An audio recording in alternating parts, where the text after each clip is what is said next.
हम तो ईएमआई भर रहे हैं और ये महल बना रहा है। बीजेपी बोले, अरे इनको काम करना ही नहीं आता। जनता ने भी सोचा, इतने दिन से बैठा है, अब थोड़ा चेंज करके देखते हैं। उसका तो वही हाल हुआ जैसे घर से निकलते ही कुछ दूर चलते ही रास्ते में हार गए। Arvind Kejriwal, the Aam Aadmi Party convener, Delhi Chief Minister for 9 years, has lost these elections.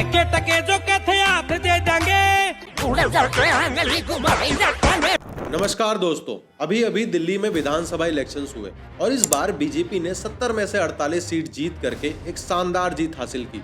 बड़ी खबर आई दिल्ली चुनाव पर। 27 साल के बाद बीजेपी ने दिल्ली की विधानसभा में बहुमत हासिल कर लिया।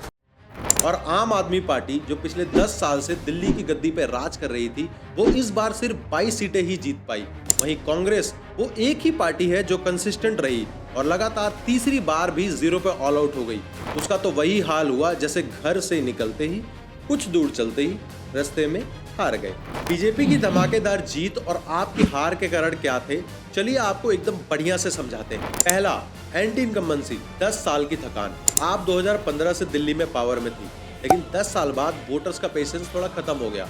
पहले एजुकेशन और हेल्थ पे थोड़ा बहुत काम हुआ, लेकिन पॉल्यूशन, वाटर सप्लाई और एम्प्लॉयमेंट जैसे बड़े इश्यूज रहे जो अभी भी अनरिजॉल्व है। जनता ने भी सोचा, इतने दिन से बैठा है, अब थोड़ा चेंज करके देखते हैं। दूसरा point, centre versus state conflict, AAP versus LG and Modi government. AAP सरकार बार बार कह रही थी कि मोदी सरकार और एलजी साहब उनको काम नहीं करने दे रहे हैं। बीजेपी ने इस नैरेटिव को आपकी नाकामी का एक्सक्यूज बता दिया।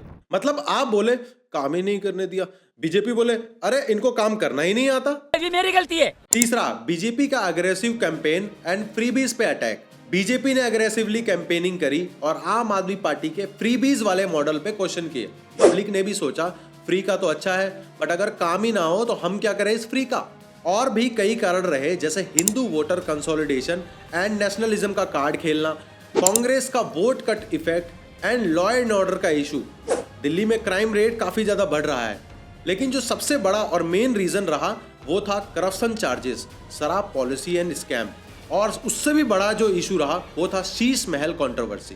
करप्शन चार्जेस, शराब policy scam and Sheesh Mahal controversy.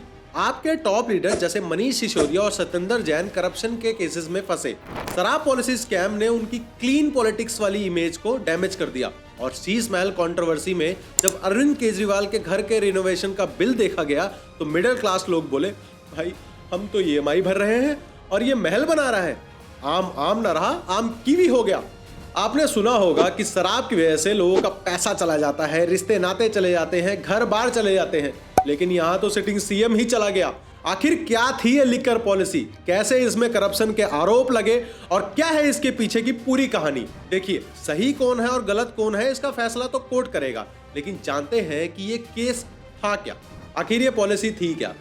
नवंबर 2021 में दिल्ली गवर्नमेंट ने नई एक्साइज पॉलिसी लॉन्च की जो लिकर बिजनेसेस को प्राइवेटाइज करने और रेवेन्यू बढ़ाने के लिए थी।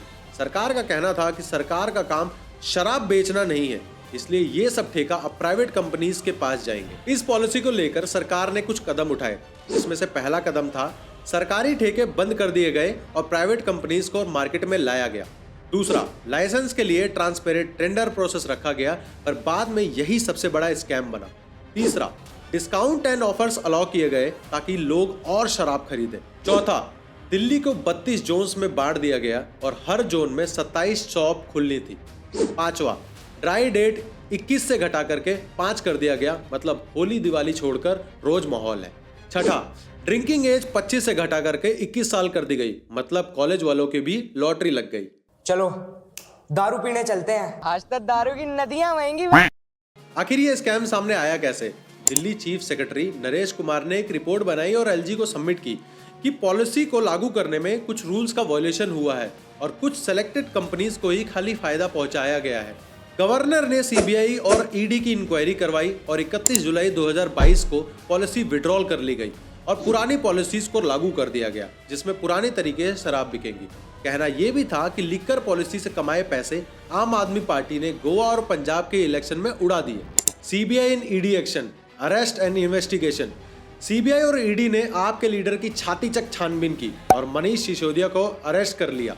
और बाद में एक अच्छे दोस्त का फर्ज निभाते हुए अरविंद केजरीवाल भी अंदर चले गए। ईडी ने केजरीवाल को 9 बार समन भेजा, लेकिन उन्होंने ये कहकर इग्नोर किया कि ये सब पॉलिटिकल है। फाइनली ईडी ने उसके बाद केजरीवाल को धर लिया। जांच एजेंसीज का कहना है कि पॉलिसी उनके क्लोज लोगों के फायदे के लिए बनाई गई थी, लेकिन आम आदमी पार्टी का कहना है कि ये सब पॉलिटिकल है, ऐसा कुछ नहीं है। सोशल मीडिया पर भी लोग डिवाइडेड है। कुछ का कहना है कि सच सामने जरूर आना चाहिए, लेकिन कुछ का कहना है कि बीजेपी बदला ले रही है। आखिर में हुआ क्या? केजरीवाल जेल गए, बाहर आए और सीएम पोस्ट से रिजाइन किया और आपकी सरकार भी चली गई, लेकिन केस अभी भी चल रहा है।